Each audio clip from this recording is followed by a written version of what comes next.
Hello friends, welcome to this YouTube video program. Friends, we are discussing Unit 16, the major content point of Unit 16, that is models of curriculum designing and development of the second course MES-012, that is education, nature and purposes of MA education program of Indira Gandhi National Open University. In this unit, in Unit 16, models of curriculum designing and development, already we have discussed in our earlier two small video programs. We have already discussed the component of curriculum designing, and we have also discussed about the sources of curriculum design. And further, in our second program, we have discussed about the dimensions of curriculum design, and of course, we have discussed the curricular approaches. What are the different curricular approaches that are supposed to use for designing the curriculum? And in this program, we will discuss about the basic task of curriculum development. So, what are the different basic tasks we supposed to that's supposed to consider when we develop the curriculum? So let us try to understand that what are the different basic tasks. So friends, first I will say that the task, the important task that get addressed in the curriculum, that is establishing the philosophy. So friends, every curriculum is having a certain philosophy, certain you can say body of knowledge, certain principles, certain laws, certain you can say concept, major concept. Okay, so every curriculum you will find that the curriculum is having, or the subject is having, the discipline is having certain knowledge, yes, a substantial body of knowledge, and based upon certain philosophy. Okay, so there is philosophy of every subject. Okay, philosophy of history, philosophy of economics.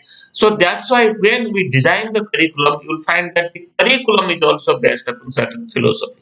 Okay, without a substantial body of knowledge, without a definite philosophy, without certain definite principles, without definite research base, without definite practices, you cannot develop a curriculum. So that's why the first important aspect, that is how to establish the philosophy in the curriculum, how to integrate the philosophical aspect, the philosophical theories and principles in the curriculum. So that's why this is one of the major tasks in curriculum design. Then the second major task that you understand, that is called as the assessing the needs, or we can say that is the need assessment. So friends, after philosophy that is the base of the curriculum, that is the basics of the curriculum. Okay, so that is the foundation, that is the root of the curriculum. Other aspects that gets established upon that, you can say the foundation. Okay, so philosophy is the foundation. Upon philosophy, after establishing the philosophy, then for the second is the need assessment. Need assessment means when we develop the curriculum, whether you have done a type of need assessment. Let you are developing the curriculum for the students, curriculum for the student of 12th standard. Okay, at the higher secondary level, the 12th standard students, curriculum of any subject, you can say, maybe mathematics, maybe science, maybe social science, maybe history, maybe economics. So what are the things, what are the different content points should be incorporated in the curriculum? What practical aspects supposed to will be integrated in the curriculum? Okay, then what are the different activities? What are the different demonstrations? What are the different you can say extracurricular things that's supposed to include in the curriculum? So how to get such knowledge? How as a teacher, if you are going to develop a curriculum, so how to do that? Unless doing a need assessment, what is the need of the learner, what is the scope of the curriculum, how to find out the scope of the curriculum? So unless you interact with the stakeholders, okay, the stakeholders may be the teachers, stakeholders may be the students. That's the prime stakeholder is the students, the learner, if the curriculum is for the students. Then further, after without discussing the community, the parents, educationists, okay, the head of the schools, okay, so means the stakeholders who are involved in the system of education, unless addressing their needs, unless discussing with them, you cannot develop a good curriculum. So that's why, first of all, you have to establish, after establishing the philosophy, then the second you have to establish, you have to understand that what is the need of the learners. Then accordingly you have to incorporate, accordingly you have to organize the content, accordingly you have to select the content and different experiences also, whether practical knowledge is required or not, what type of skill and competences is required, what type of learning outcomes that's supposed to come out from the curriculum. So that is also another part. So friends, need assessment is also another important task in curriculum designing. Further, we can say formulating goals and objectives. After need and assessment, first you see, you establish the philosophy, then you did the need assessment. After analyzing the need and assessment, you are in a point, you are in a position that these are the certain needs, established needs, and according our curriculum should address these needs. We should develop the curriculum for achieving these needs. Then after establishing the needs, then further is formulating the goals or the formulating of aims and objectives. Then further, for organizing the content, you supposed to develop, supposed to state certain aims and objectives. So what are the aims?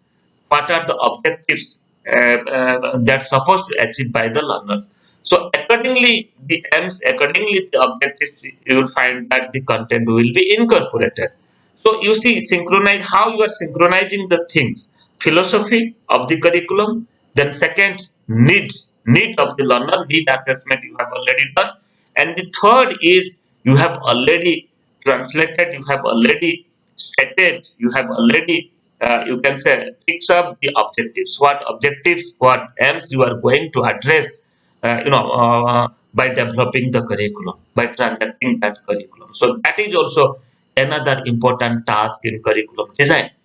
Then further, after goals and objectives, aims and objectives, further the next step.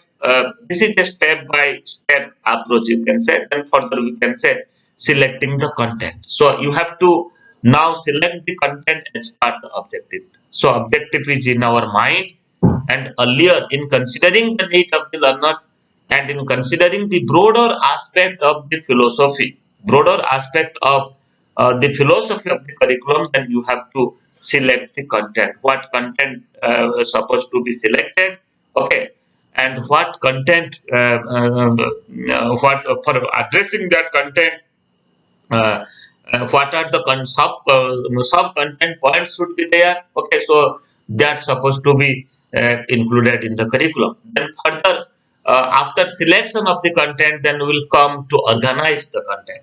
You see, only selecting the content is not enough. After selecting the content, then how we are placing that content, okay, so what content points should be addressed in first chapter, what content point will be addressed in the second chapter, in third chapter. So how to synchronize all such things is also another important part of every curriculum. So that's why, friend, this is also organizing the content, how you are organizing it, how you are unitizing it, how you are chapterizing it. Okay, so as per the need of the child, as per the mental development of the child, as per the thinking process of the child, as per the growth and development of the child. So, what are the content points? What are the chapters? What are the sub content points should be organized at the initial stage of the curriculum, and what are the content points that's supposed to organize at the further part of the curriculum that's supposed to taken into consideration. At the same time, what proportion of content point in the curriculum you consider or you include as a theoretical part, and what proportion or what weightage you are giving, what percentage of the content should be incorporated as practical aspect, as a skill based aspect, as hands-on as hands-on activities aspect of the curriculum. That also you have to take a decision when you design the curriculum. So that's why organizing the content is also the major aspect of curriculum designing. Then further we can say another important aspect, selection of curriculum experiences. So what are the different types of curricular experiences you are going to provide to the learners, to the young learners. Okay, what competencies, what skills, what knowledge base, what comprehension, what analytical, what critical and the skill of critical analysis they're supposed to achieve, they're supposed to attend. That's supposed to another focus point, another focal point of this curriculum. So that's why selection of curriculum experiences is also another important point. That's called as the personal development of the individual.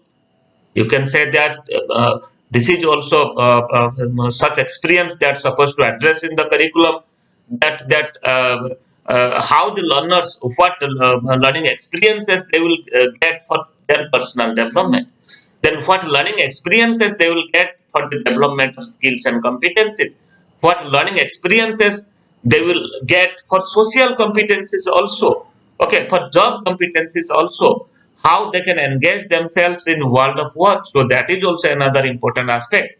So friends, here selection of curriculum experiences is also another important aspect, another important task for designing the curriculum. Then further we can say that the evaluation of the curriculum. You see, you have already designed the curriculum. So there is a philosophy of the curriculum. Then further you have already done the need assessment. Then accordingly, as per the need assessment, you have decided, you have taken, you have stated the goals and objectives. Then accordingly, you have selected the content and you have organized the content. At the same time, you have also incorporated the learning experiences. What are the experiences the learner supposed to achieve?